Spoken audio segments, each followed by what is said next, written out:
आनंद लो प्रतिदिन जीवन का में आपका स्वागत है। मैं आपसे एक सवाल करती हूँ, क्या आप हमेशा जल्दी में रहते हैं? आप इतनी जल्दी में क्यों रहते हैं? आइए जानते हैं कि हमें अपना समय कैसे बिताना चाहिए, क्योंकि ये है इस श्रृंखला की आखिरी कड़ी, जिसका नाम है क्या आप बहुत व्यस्त हैं? आइए सुनते हैं। आज मैं आपसे हमेशा जल्दी में रहने के विषय में बात करना चाहती हूँ, क्योंकि वास्तव में व्यस्तता और शीघ्रता में गहरा संबंध होता है। अगर आप बहुत व्यस्त हैं तो आप हमेशा जल्दी में रहते। परमेश्वर हमसे जल्दबाजी नहीं चाहते। बहुत सी समस्याओं की जड़ में हमारी जल्दबाजी होती है। आप में से कितनों को लगता है कि आप जल्दी में हैं? आप सुबह घर से निकलने के लिए जल्दबाजी करते हैं, वापस घर लौटने की जल्दी रहती है, खाना पकाने की जल्दी रहती है, चर्च जाने की जल्दी रहती है। हमेशा सबके साथ ये होता रहता है। इससे बहुत ज्यादा तनाव होता है। हमेशा जल्दी में रहने का एक कारण यह है कि हम एक ही समय में अपनी सामर्थ्य और शक्ति से ज्यादा चीजें कर रहे हैं। आप इतनी जल्दी में कहाँ जा रहे हैं? इसमें सबसे ज्यादा आश्चर्य की बात है कि संसार में बहुत से लोग जल्दी में भाग रहे हैं बिना ये जाने कि वो कहाँ जा रहे हैं। इसका अर्थ ये नहीं कि वो अपने गंतव्य से जहां इस पल उन्हें पहुंचना है उससे बेखबर है, लेकिन वास्तव में वो उद्देश्यहीनता के शिकार हैं। वो एक नियति के अनुगामी नहीं है। वो बस उठकर जल्दी से व्यस्त होकर सारे दिन भागते रहते हैं, और उनमें से ज्यादातर लोग असंतुष्ट, बेचैन हैं, गड़बड़ करते हैं, किचकिच करते हैं। पूरा संसार ऐसे लोगों से भरा पड़ा है। परमेश्वर के वचन हमें बताते हैं कि हमें संसार में सितारों की तरह निकलना है, तेज रोशनी जो अंधेरों को रोशन करे। हम सबको बहुत सावधान रहना है प्रियजनों की। हम इस तंत्र को अपना खून न चूसने दें। हमें इस संसार में रहना है, लेकिन इसका हिस्सा कभी नहीं बनना है। रोमियो का 12वां अध्याय कहता है, इस संसार के सदृश्य न बनो। दूसरे शब्दों में, दुनिया के हाथों मजबूर होकर उसके रंग में मत रंग जाओ। संसार हर समय जल्दी में हो सकता है, लेकिन हमें जल्दी नहीं करनी है। संसार व्यस्त हो सकता है, पर हमें नहीं होना है। हम अपने जीवन को स्वर्णिम प्राथमिकताएं दे सकते हैं। हमें शांति, आनंद, संतोष, चैन, सुख मिल सकता है, और हमें बहुत व्यस्त नहीं रहना है। हम सार्थक, उद्देश्यपूर्ण बन सकते हैं। मैं इस जीवन में बिना कुछ किए मरना नहीं चाहती। मैं एक विरासत छोड़ना चाहती हूँ। मेरे सामने उद्देश्य है। मेरा मानना है कि आपके पास भी उद्देश्य होना चाहिए। हमें किसी उद्देश्य के साथ जीना चाहिए। हम उन लोगों की तरह नहीं बनना चाहते जो रोज एक उद्देश्य लेकर उठते हैं। हर दिन हम किसी काम की योजना बनाते हैं। फालतू मत रहिए। हम इफिसियों का 5वां अध्याय देखेंगे।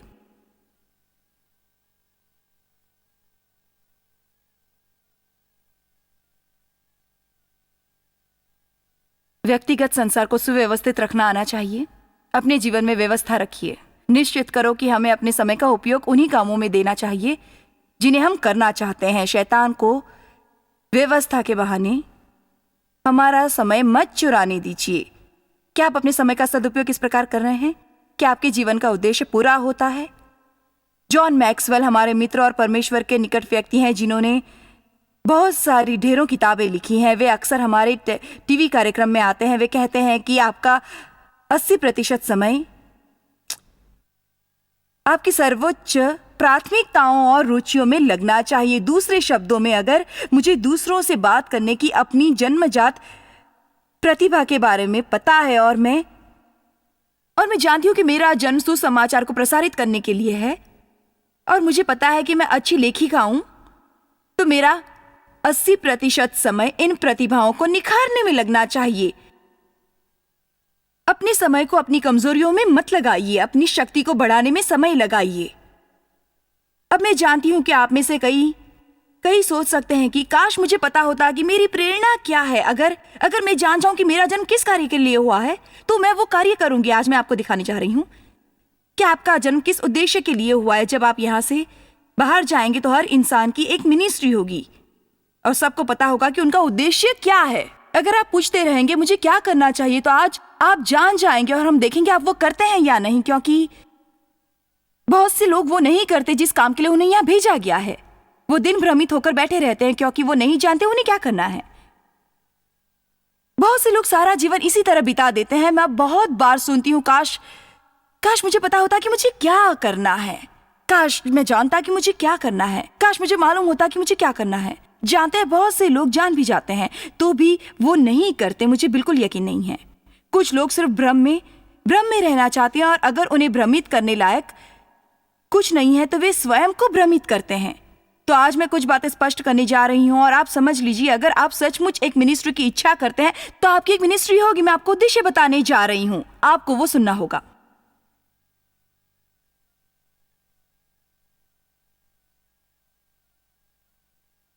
लेकिन सबसे पहले आपको यह निर्णय लेना होगा कि आप 1 मिनट भी बेकार नहीं गवाएंगे। मैंने कहा आपको तय करना है कि आप अपने जीवन का एक पल भी बेकार में नहीं गवाएंगे। मैंने कहा आपको तय करना है। तो ये धार्मिक पुस्तक जिसमें प्रेरणा परमेश्वर मुझे दे रहे हैं, जब मैं कहती हूँ प्रेरणा दे रहे हैं, उन्होंने पूरी बाइबल दी है। लेकिन कभी कभी परमेश्वर कुछ वचनों से हमारा हृदय प्रभावित करते हैं और उनसे सचमुच हमें संदेश मिलता है। 30 साल पहले जब मैंने परमेश्वर के वचनों से सचमुच कुछ सीखना शुरू किया था, तो इसी धार्मिक पुस्तक के कुछ अंशों ने मुझे प्रेरित किया था। इफिसियों 5वें अध्याय की 15वीं आयत। इफिसियों के 5वें अध्याय की 15वीं आयत। इसलिए ध्यान से देखो कि कैसी चाल चलते हो। निर्बुद्धियों की नाई नहीं, बुद्धिमानों की नाई चलो। क्या आप बुद्धिमानी से चल रहे हैं? क्या आप हर सुबह उठकर इस इंतजार में उधर उधर देखते हैं कि क्या होता है? कुछ करने से पहले क्या आप अपने मित्रों को फोन करके ये जानते हैं कि वे क्या कर रहे हैं? तो आज क्या कर रहे हो? मुझे नहीं पता तुम क्या करने जा रहे हो, मुझे नहीं पता, मैंने सोचा देखता हूं। मुझे अगली सुबह क्या करना है इसका निश्चय रात में सोने जाने से पहले मैं करती हूं। हर दिन जागने पर मुझे ये पता रहता है कि क्या करना है। मुझे पता है कि आज दिन भर मेरा क्या कार्यक्रम है। मुझे पहले ही पता है कि मैं क्या करूंगी। मुझे सोमवार का कार्यक्रम भी मालूम है, और मंगलवार के लिए अभी कुछ तय नहीं किया। लेकिन यकीन करिए, रविवार बीतने से पहले मैं वो तय कर लूंगी। अब मैं अपनी योजनाओं से इतना नहीं बनती कि परमेश्वर की इच्छा से कोई और काम आ जाए तो भी मैं परिवर्तन न करूं। लेकिन आप खालीपन में नहीं रह सकते। ध्यान से देखिए कि कैसी चाल चलते हो। निर्बुद्धियों की नाई नहीं, बुद्धिमानों की नाई चलो, और अवसर को बहुमोल समझो। क्या आप समय का उपयोग कर रहे हैं? हर घंटा जो आप बर्बाद करते हैं आपको दोबारा नहीं मिलने वाला। एक चीज है जो मुझे निराश करती है, और मैं अब तक इससे पूरी तरह मुक्त नहीं हो पाई हूं कि ये कभी भी मुझे निराश करती और वो चीज हमें हताश करे। हमें समझ लेना चाहिए कि वो परमेश्वर की देन नहीं है। मुझे क्यों निराशा होती है जब मैं देखती हूं कि लोग टीवी के सामने बैठकर हाथ में रिमोट लेकर इस तरह चैनल चेंज करते रहते हैं, लेकिन 2.5 घंटे तक भी उन्हें देखने लायक कुछ नहीं मिलता। अगर मैं 2.5 घंटे तक ऐसा करूं तो उस रात बिस्तर में जाने तक मैं इतनी विचलित हो जाऊंगी कि ठीक से सो भी नहीं पाऊंगी। हमें इतनी बुद्धिमानी दिखानी चाहिए कि 20 मिनट या आधे घंटे तक टीवी देखने के बाद हम उठकर कोई काम करें। लेकिन कभी कभी बस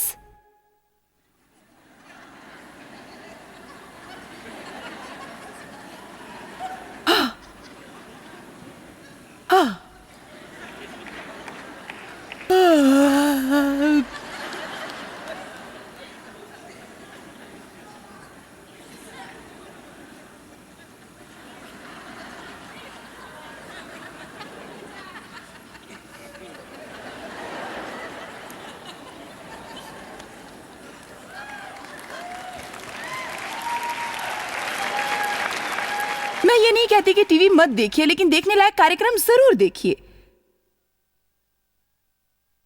उस पर देखने लायक कुछ नहीं आता तो कोशिश करिए, योजना बनाइए, कोई अच्छी चीज ढूंढिए, कोई बढ़िया चीज खोजिए, और आप करना चाहें तो कर सकते हैं। अगर आप करना चाहें, अपने समय का सदुपयोग करिए, समय का ज्यादा से ज्यादा उपयोग करिए। वाह, समय का उपयोग करिए, अवसर को बहुमूल्य समझिए।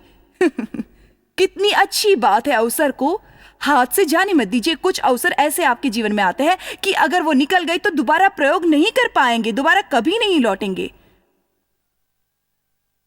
उन बातों को मत टालिए जो परमेश्वर आपसे करवाना चाहते हैं, ये सोचकर कि दोबारा मौका मिल जाएगा। कुछ अवसर बार बार आते हैं, लेकिन कुछ अवसर ऐसे हैं जो दोबारा नहीं आते। जब परमेश्वर ने हमें टीवी पर जाने का निर्देश दिया, पहले उन्होंने डेव से कहा, ये एक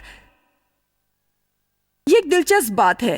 देव इस तरह का इंसान है कि वो चीजों को होने का इंतजार करता है और उसका सिद्धांत रहा है, ठीक है देखेंगे, हम देख लेंगे।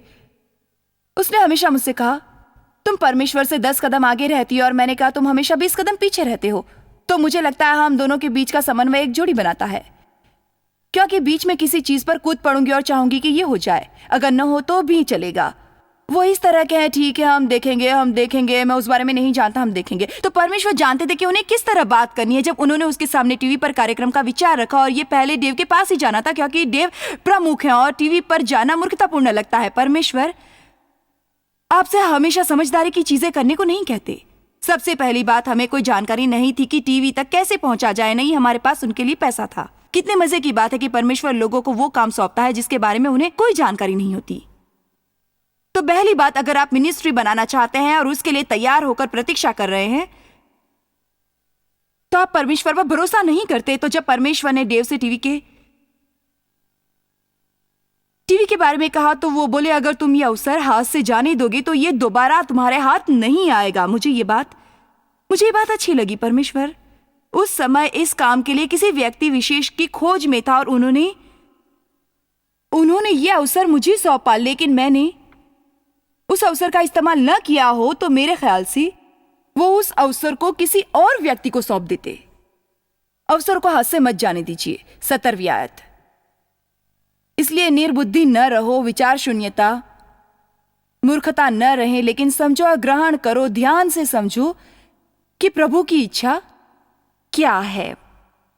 निर्बुद्धि होने का क्या अर्थ है? इसका अर्थ है कि स्पष्ट, अव्यवस्थित, अनिश्चित और भ्रमित। आश्चर्यचकित नहीं, भ्रमित। जो लोग भ्रमित है वो इस तरह, बिल्कुल इस तरह,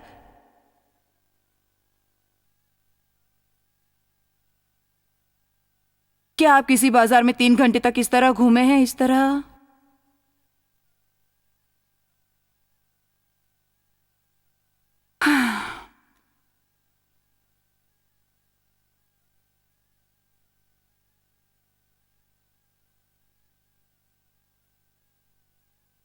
और उसके बाद के 4 घंटों में आप घर जाकर आराम से कुर्सी पर बैठते हैं।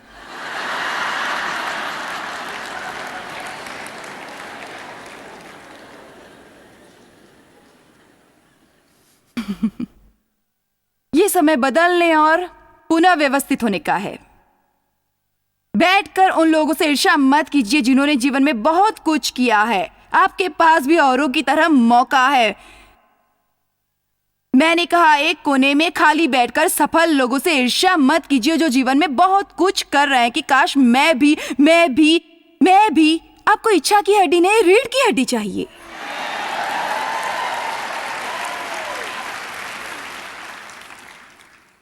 इज़राइली 40 वर्षों तक जंगल में भटकते रहे। वो मिस्र के बंदी थे। उन्होंने मुक्ति की गुहार लगाई। परमेश्वर ने उन्हें वहां से निकाला। जंगल से बाहर जाने के लिए 11 दिनों का रास्ता था, और वे वहां 40 सालों तक रहे।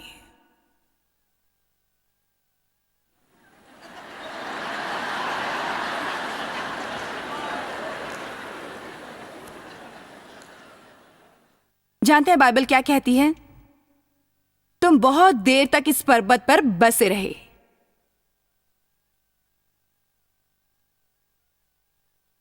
क्या इस इमारत में या टीवी देख रहे लोगों में से कोई ऐसा है जो उसी मूर्ख पहाड़ के इर्द गिर्द भटकते हुए थक चुका हो, लौटकर फिर बार बार वहीं पहुंचता हो? अगर आप उनमें से है तो ये समय उस बेवकूफी पर विजय पाने का है, इस पर सवार होकर सफलता पाने का है। कुछ भी करिए, लेकिन इस तरह बैठे मत रहिए।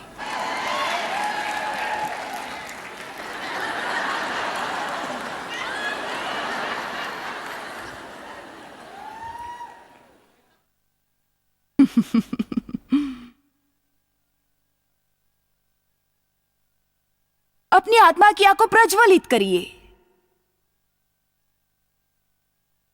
किसी चीज का जोश अपने अंदर लाइए। अगर आपका मुख्य उद्देश्य इस समय बच्चे पालना है तो पूरी उमंग से उनका पालन करिए। हर सुबह उठकर बेकार की चेष्टाओं में दिन मत गवाइए। जानते हैं इजरायलियों की क्या समस्या थी? उन्हें अपने भविष्य का कोई दृश्य नहीं दिखता था। वे हमेशा अतीत की बातें करते थे। जब भी कोई मुसीबत आती, वे अतीत में भाग जाना चाहते थे। वे वहीं रहते, शिकवे करते, शिकायत करते, बड़बड़ाते, परमेश्वर को दोषी ठहराते, मूसा को दोषी ठहराते। उन्होंने कोई व्यक्तिगत जिम्मेदारी नहीं ली। वे अधीर थे। उनके लिए सब कुछ बहुत मुश्किल था। वो उस रेगिस्तान को 11 दिनों में पार कर सकते थे, लेकिन उन्होंने 40 वर्ष वहीं गंवाए।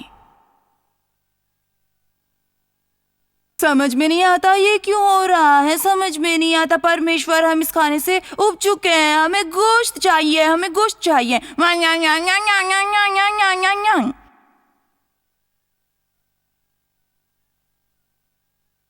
आप एक बात जान लीजिए कि परमेश्वर की इच्छा यही है कि हम शिकायतें बंद करके शुक्रगुजार होना सीखें।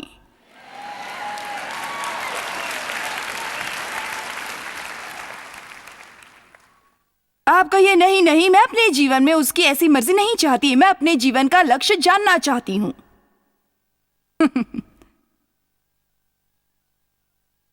ठीक है,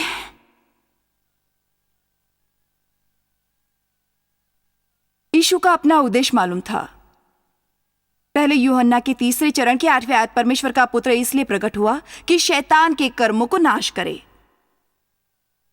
वे जानते थे कि वो क्या करने आए हैं। परमेश्वर का पुत्र इसलिए प्रकट हुआ कि शैतान के कामों का नाश करे। और जानते हैं, वो एकाग्र थे, और जब कोई उन्हें अपने उद्देश्य से बहकाने की कोशिश करता तो वो जान जाते थे कि ये शैतान का काम है। और इसलिए उन्होंने पतरस से कहा, मुझसे दूर रहो, तुम बाधा हो, तुम मेरी राह में, और तुम परमेश्वर की बातें नहीं मान रहे बल्कि अपने स्वार्थ को पूरा कर रहे हो।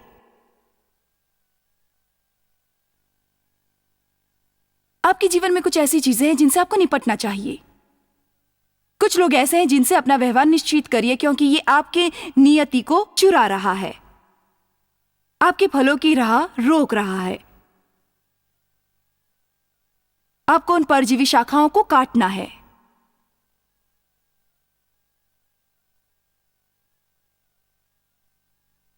आप कहेंगे, ये तो बड़ा अजीब सा उपदेश है।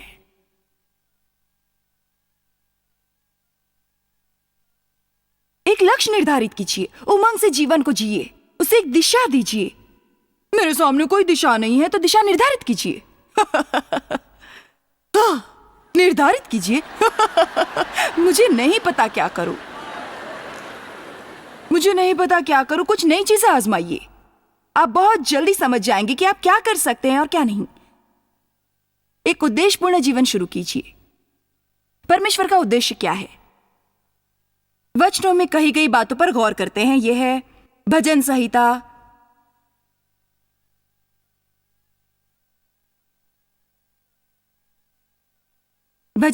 100 की 2 आयत। और यही आपका लक्ष्य। आनंद से यहोवा की आराधना करो।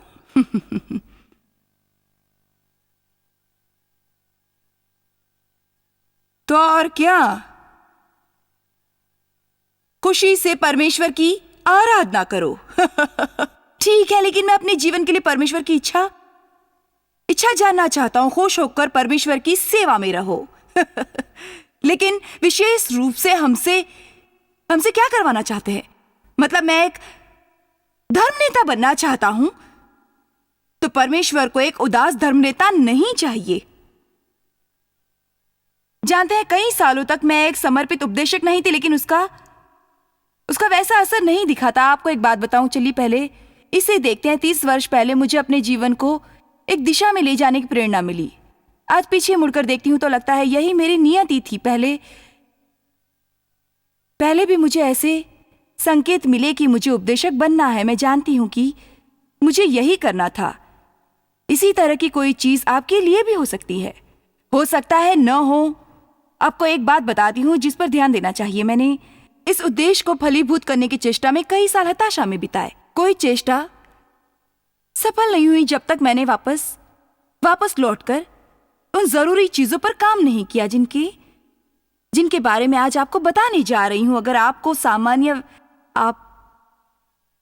आप वो सामान्य व्यवहारिक चीजें नहीं करते जो परमेश्वर ने हर विश्वासी के लिए बनाई हैं, तो आपको किसी विशेष उद्देश्य या मिनिस्ट्री बनाने की बात भूलनी होगी, क्योंकि परमेश्वर ऐसे लोगों की मिनिस्ट्री नहीं चाहते जिनकी आत्मा में निर्मलता न हो। देख रही हूँ कि 4 लोग इस बात को लेकर बहुत उत्तेजित हैं। आप कहेंगे, जॉयस आपने तो कहा था कि हमारे उद्देश्य के बारे में बताएंगी। मैंने सोचा था कि आप मुझे भीड़ में से बुलाएंगे और मेरे लिए भविष्यवाणी करेंगी। मैं करती हूं। प्रभु कहते हैं, खुशी से परमेश्वर की सेवा में रहो। खुश रहिए कि आपके जीवन में सांस है। खुश रहिए कि आप नर्क में नहीं जा रहे हैं। खुश होइए कि आपके स्नान घर में आज सुबह गर्म पानी और शौचालय था।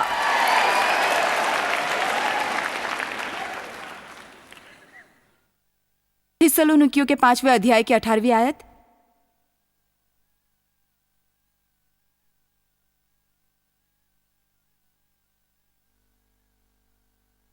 हर बात में धन्यवाद करो,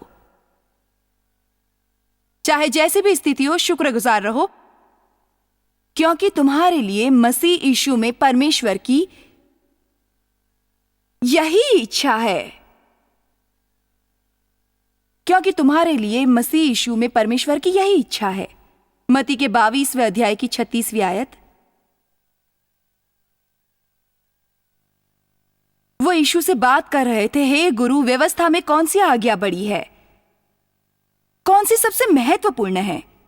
कौन सी बातें उतनी महत्व नहीं रखती और कौन सी महत्व रखती हैं? और उन्होंने कहा, तो परमेश्वर अपने प्रभु से अपने सारे मन और अपने सारे प्राण और अपनी सारी बुद्धि के साथ प्रेम रख, और उसी के समान ये दूसरी भी है, तू अपने पड़ोसी के साथ अपने समान प्रेम रख। मेरे जीवन का लक्ष्य क्या है? खुश रहना, आनंदित रहना। झिक-झिक मत करिए। परमेश्वर से प्रेम करिए, लोगों से प्रेम करिए। नहीं जॉयस, आप समझ नहीं रहे, मुझे एक मिनिस्ट्री चाहिए। नहीं मेरे दोस्तों, आप समझ नहीं रहे, यही आपकी मिनिस्ट्री है।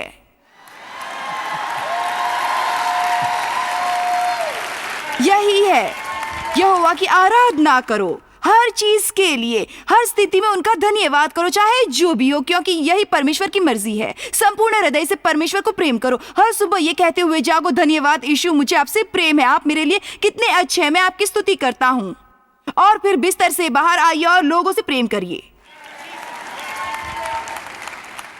अपना दिन हाँप कर मत बिताइए, मैं व्यस्त हूँ, बहुत काम है, मैं उलझन में हूँ, क्योंकि मुझे उतनी जल्दी है, मैं जल्दी में हूँ, मैं जल्दी में हूँ, मैं जल्दी में हूँ, मैं जल्दी में हूँ, मैं जल्दी में, मुझे ये करना है, मुझे वो करना है।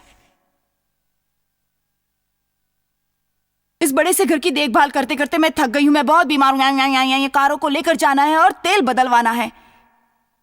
घर के लिए परमेश्वर पर विश्वास है, कार के लिए परमेश्वर पर विश्वास है। आप उस पति के लिए परमेश्वर पर विश्वास करते हैं जिसकी शिकायत कर रहे हैं। आप उन बच्चों के लिए परमेश्वर पर विश्वास करते हैं जिन्होंने आपको नचा रखा है। हमें परमेश्वर से कुछ चीजें मिल जाती, फिर हमें उनकी देखभाल करनी पड़ती है।